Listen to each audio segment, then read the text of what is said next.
জনগণ রাষ্ট্রের মালিক হলে রাষ্ট্রের সুযোগ সুবিধাও ভোগ করা জনগণের অধিকার।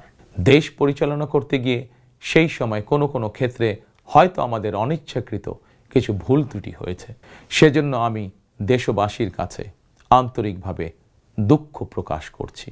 বিএনপি শিক্ষিত তরুণ তরুণীদের জন্য 6 মাস থেকে সর্বোচ্চ 1 বছর কিংবা কর্মসংস্থান না হওয়া পর্যন্ত বিশেষ আর্থিক ভাতা প্রদান করার সিদ্ধান্ত নিয়েছে।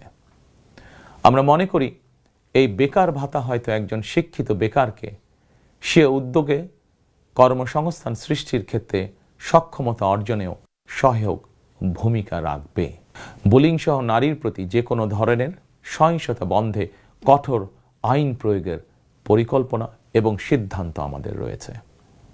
নারী নির্যাতন ও ধর্ষণের বিরুদ্ধে দৃষ্টান্তমূলক শাস্তি নিশ্চিত অবশ্যই ইনশাআল্লাহ করা হবে।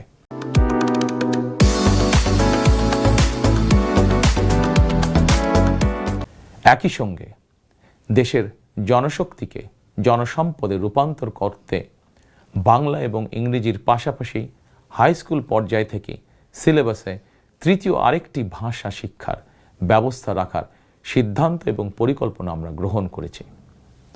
আমরা মনে করি একজন ব্যক্তির একাধিক ভাষা জ্ঞান থাকলে বিশ্বের যে কোনো দেশেই কর্মসংস্থানের অভাব হবে না। জনগণের দৌড়গোড়ায় চিকিৎসা সেবা পৌঁছে দিতে prevention is better then cure, অর্থাৎ প্রতিকারের চেয়ে প্রতিরোধী উত্তম। আমরা এই নীতিতে প্রবর্তন করতে চাই। এই লক্ষ্যে আমরা প্রাথমিক স্বাস্থ্য ও চিকিৎসা কোর্স সম্পন্ন করিয়ে সারা দেশে 1 লক্ষ হেলথ কেয়ার নিয়োগ দেওয়ার পরিকল্পনা গ্রহণ করেছি। জনগণ রাষ্ট্রের মালিক হলে রাষ্ট্রের সুযোগ সুবিধাও ভোগ করা জনগণের অধিকার। কিন্তু ফ্যাসিবাদ আমলে সকল সুযোগ সুবিধা সম্পদ জনগণের পরিবর্তে মাফিয়া সিন্ডিকেটের হাতে কুক্ষিগত ছিল। সুতরাং এবারের নির্বাচনের মাধ্যমে বিএনপি শুধু রাষ্ট্রের মালিকানায় নয়, জনগণ যাতে ন্যায্যভাবে রাষ্ট্রীয় সুযোগ ও সুবিধাও ভোগ করতে পারেন, বিএনপি সেটিকেও ইনশাআল্লাহ নিশ্চিত করতে চায়। আল্লাহর রহমতে আগামী 12ই ফেব্রুয়ারি নির্বাচনে জনগণের রায় বিএনপি পুনরায় রাষ্ট্র পরিচালনার দায়িত্ব পেলে সর্বশক্তিমান আল্লাহর উপর পূর্ণ আস্থা ও বিশ্বাস, এই কথাটি সংবিধানে পুনরায় সন্নিবেশিত করা হবে ইনশাআল্লাহ। প্রতিটি ধর্মের মানুষ নিজ নিজ ধর্মীয় বিশ্বাস এবং রীতি অনুযায়ী যার যার ধর্ম পালন করবেন। এটি একটি আধুনিক সভ্য সমাজের রীতি। সকল নাগরিকের শান্তি এবং নিরাপত্তা নিশ্চিত করা রাষ্ট্রের দায়িত্ব। ধর্ম যার যার, নিরাপত্তা পাবার অধিকার সবার।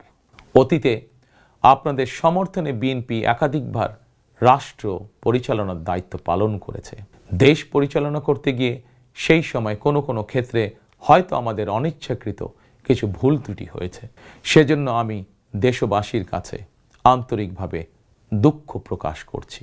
অতীতের ভুল থেকে শিক্ষা নিয়ে অর্জনগুলোকে অবলম্বন করে বর্তমান এবং ভবিষ্যৎ প্রজন্মের জন্য একটি নিরাপদ বাংলাদেশ গঠনের জন্য আগামী 12ই ফেব্রুয়ারি জাতীয় নির্বাচনে আবারও আমি আপনাদের সমর্থন চাই।